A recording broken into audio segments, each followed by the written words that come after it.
শ্রী শ্রী জগজ্জননী মা শারদামণির সংক্ষিপ্ত জীবনী। শ্রী শ্রী মা শারদামণি বলতেন, যেমন ফুল নাড়তে চাড়তে ঘ্রাণ বের হয়, চন্দন ঘষতে ঘষতে গন্ধ বের হয়, তেমনি ভগবত তত্ত্বের আলোচনা করতে করতে তত্ত্বজ্ঞানের উদয় হয়। নমস্কার, অনি কলকাতায় আপনাদের স্বাগত জানাই।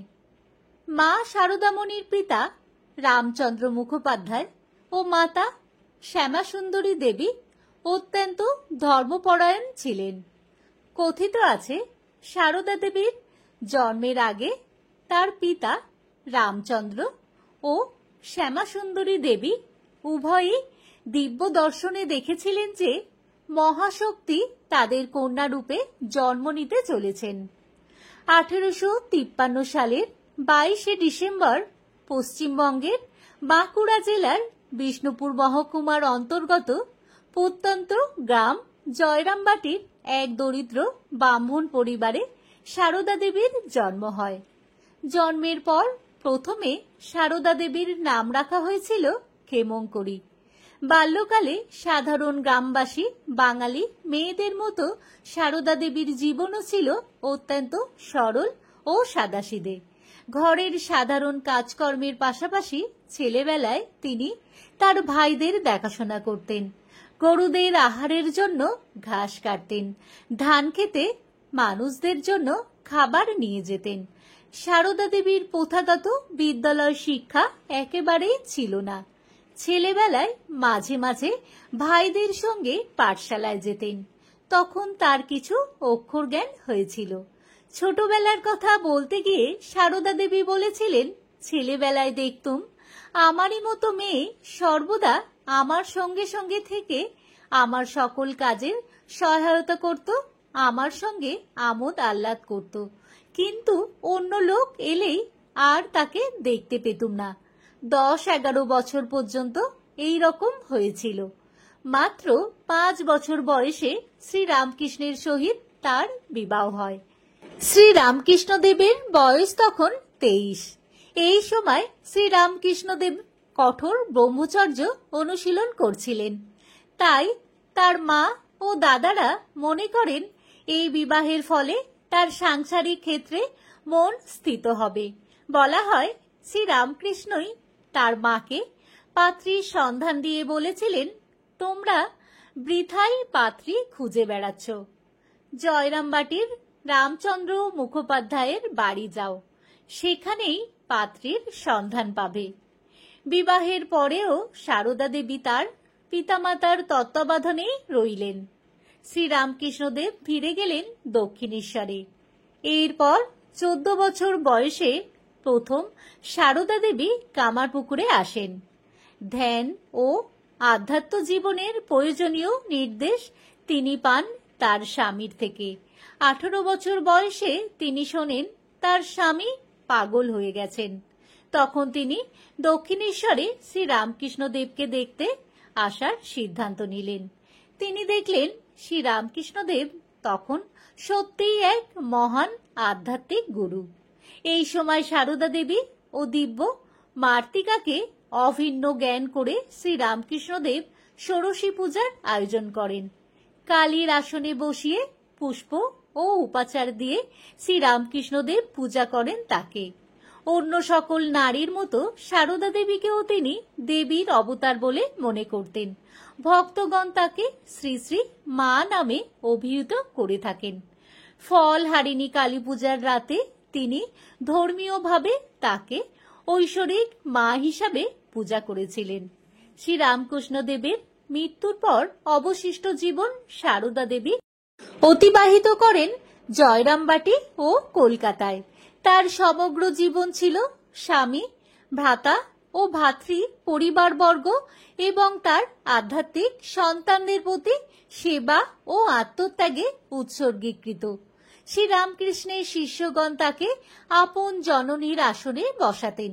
সামান্য গ্রাম্য নারীর জীবন অতিবাহিত করলেও তিনি তার জীবৎকালে এবং পরবর্তীকালে ভক্তদের নিকট মহাশক্তির অবতার রূপে পূজিত হন।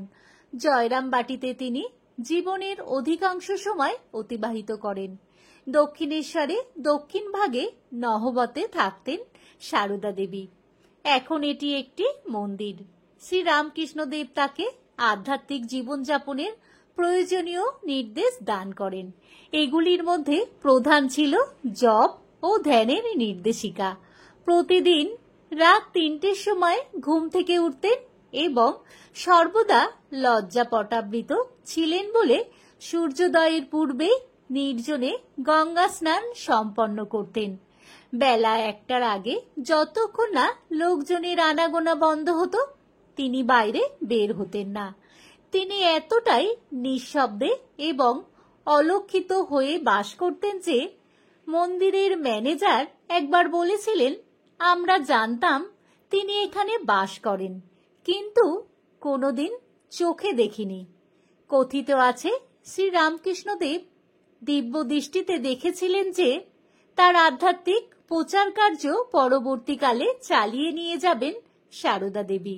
সেই কারণে তিনি তাকে মন্ত্র শিক্ষা দেন এবং মানুষকে দীক্ষিত করে আধ্যাত্মিক পথে পরিচালিত করতে পারার শিক্ষাও দান করেন। শেষ জীবনে যখন শ্রীরামকৃষ্ণদেব গলার ক্যান্সারে আক্রান্ত, তখন সারদা দেবী স্বামীর সেবা এবং স্বামী ও তার শিষ্যদের জন্য রন্ধন কার্য করতেন। কথিত আছে শ্রীরামকৃষ্ণদেবের মৃত্যুর পর বৈধব্যের চিহ্ন হিসাবে হাতের বালা খুলতে গেলে তিনি স্বামীর দিব্য দর্শন পান। এই দর্শনে শ্রীরামকৃষ্ণদেব তাকে বলেন, তিনি মারা যাননি, কেবল এক ঘর থেকে আর এক ঘরে গেছেন। সারদা দেবী বলেছিলেন, যতবারই তিনি বিধবার বেশ ধারণ করতে গিয়েছেন ততবারই দিব্য দর্শনে শ্রীরামকৃষ্ণদেব তাকে নিরস্ত করেন। শ্রীরামকৃষ্ণদেবের প্রয়াণের পর লক্ষ্মী দেবী, গোলাপ মা, আরো অনেকে শ্রীরামকৃষ্ণদেবের গৃহস্থ ও সন্ন্যাসী শিষ্যদের সঙ্গে নিয়ে সারদা দেবী উত্তর ভারতের তীর্থ পর্যটনে যাত্রা করেন। রামচন্দ্রের স্মৃতি বিজড়িত অযোধ্যা ও কাশীর বিশ্বনাথ মন্দির দর্শন করেন। পরে তিনি দর্শন করেন শ্রীকৃষ্ণের লীলাক্ষেত্র বৃন্দাবন। তীর্থযাত্রার শেষে সারদা দেবী কয়েক মাস কামারপুকুরে বাস করেন। এই সময় একাকী অত্যন্ত দুঃখ কষ্টের মধ্যে দিয়ে তার জীবন অতিবাহিত হতে থাকে। এই খবর শ্রীরামকৃষ্ণদেবের ত্যাগী শিষ্যদের কানে পৌঁছালে তারা তাকে কলকাতায় নিয়ে এসে থাকার ব্যবস্থা করে দেন। স্বামী শারদানন্দ সরস্বতী কলকাতায় তার জন্য স্থায়ী বাসভবন নির্মাণ করেন। মায়ের বাটি নামে পরিচিত বাগবাজারের এই বাড়িটিতেই জয়রাম বাটির পর সারদা দেবী জীবনের দীর্ঘতম সময় অতিবাহিত করেছিলেন।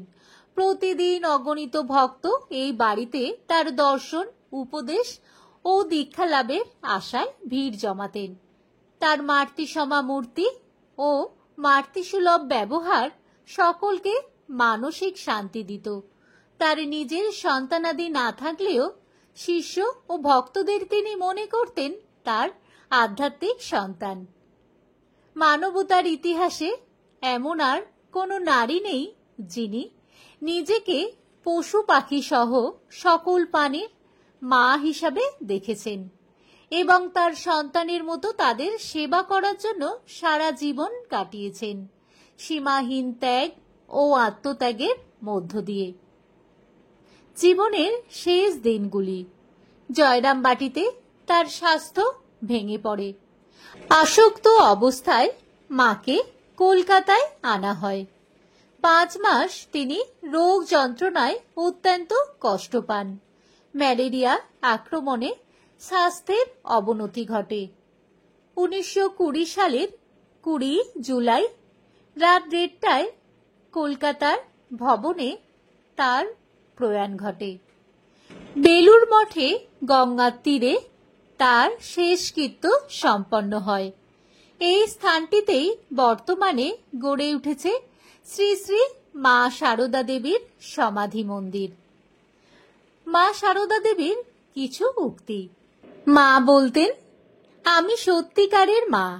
গুরুপত্নী নয়, পাতানো মা নয়, কথার কথা মা নয়, সত্য জননী।